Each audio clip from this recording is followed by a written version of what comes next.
पहले हमारे पास एक भी सीट नहीं थी और 1% से कम वोट मिला था। आज एनडीए के साथ हमने सरकार बनाई राज्य की। आप अकेले बीजेपी को भी देखेंगे तो 3 सीट जीती है और 11.28% वोट शेयर हमारा हो गया है। तेलंगाना में 2019 में हमारे पास केवल 4 सीट थी, बढ़ के 8 हो गई और वोटिंग का परसेंट अगर आप देखेंगे, वोट प्रतिशत, तो 35.8% हमको मिला। ओवरऑल अगर आप देखेंगे तो भारतीय जनता पार्टी का वोट शेयर 36.60 है। एनडीए के साथ तीसरी बार लगातार पूर्ण बहुमत, स्पष्ट बहुमत प्राप्त करके हम सरकार बना रहे हैं। ये चमत्कार से कम नहीं है। ये कब हुआ है इस देश में? मैं मानता हूं कि नरेंद्र मोदी जी के प्रति श्रद्धा और विश्वास का प्रकटीकरण है ये। कांग्रेस तो 100 का आंकड़ा नहीं पार कर पाई और जब कांग्रेस ने 2004 में केवल 145 सीटें प्राप्त की थी तब सरकार बनाई है, तो कांग्रेस को खुश होने का कोई कारण नहीं है। हम स्पष्ट बहुमत में हैं, शानदार बहुमत में हैं और मोदी जी के नेतृत्व में अब विकसित भारत का संकल्प पूरा होगा। पहले हमारे पास एक भी सीट नहीं थी और 1% से कम वोट मिला था। आज एनडीए के साथ हमने सरकार बनाई राज्य की। आप अकेले बीजेपी को भी देखेंगे तो 3 सीट जीती है और 11.28% वोट शेयर हमारा हो गया है।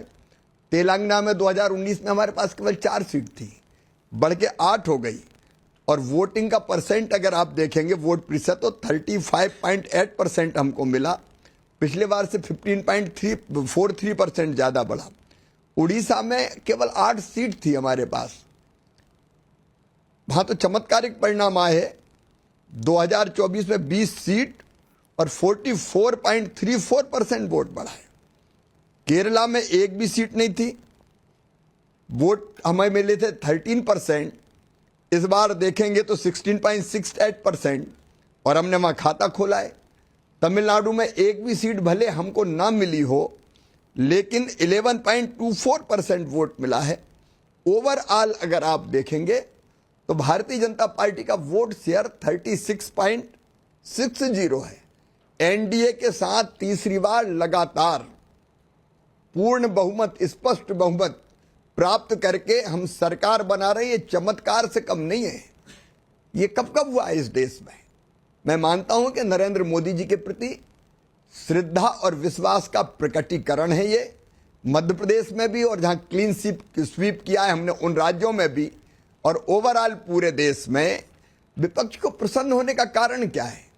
कांग्रेस तो 100 का आंकड़ा नहीं पार कर पाई और जब कांग्रेस ने 2004 में केवल 145 सीटें प्राप्त की थी तब सरकार बनाई है, तो कांग्रेस को खुश होने का कोई कारण नहीं है। हम स्पष्ट बहुमत में हैं, शानदार बहुमत में हैं और मोदी जी के नेतृत्व में अब विकसित भारत का संकल्प पूरा होगा। लेकिन शिवराज जी, कांग्रेस खुश इसलिए है क्योंकि पिछले 2 चुनावों में राजस्थान में आपकी क्लीन स्वीप थी, इस बार कांग्रेस ने सेंध डाल दी है और लोकसभा में कम से कम 11 या 12 सीटें कांग्रेस की राजस्थान में आई है। उत्तर प्रदेश अगर आप देख लें, जो गढ़ बन गया था भारतीय जनता पार्टी का, वहां पर इतनी बड़ी सेंध लगी है कि 37 सीटों पर तो समाजवादी पार्टी है, अखिलेश यादव जी की पार्टी है और कांग्रेस को भी एक रिवाइवल का एक मौका मिला है, जहां लगभग 6-7 सीटें कांग्रेस को उत्तर प्रदेश में मिली हैं। मैं पूछना चाहती हूं, क्या ये चिंता का विषय नहीं है? और चुनाव के दौरान बार बार ये कहा जा रहा था कि आरएसएस के काडर नाराज हैं, बीजेपी का कार्यकर्ता नाराज है, कहीं ना कहीं ये सामने उभर कर नहीं आया? भारतीय जनता पार्टी के कार्यकर्ताओं ने जबरदस्त परिश्रम किया है। पीएम श्रीमान नरेंद्र मोदी जी के पीछे न केवल पार्टी के कार्यकर्ता बल्कि देश खड़ा है। सीटों में घटबढ़ हो सकती है, कई जगह हम बढ़े भी हैं, कुछ जगह ये तो लोकतंत्र का आनंद है। मैंने अभी बताया कि कई जगह हम बढ़े हैं, क्लीन स्वीप भी हमने किया है, तो कुछ जगह थोड़ा बहुत नुकसान भी होता है, ये लोकतंत्र में चलता है। लेकिन ओवरऑल आप देखिए कि हम तीसरी बार पूर्ण बहुमत की सरकार और शानदार बहुमत की सरकार बना रहे हैं। तीसरी बार 300 पार के आसपास हम पहुंचे हैं।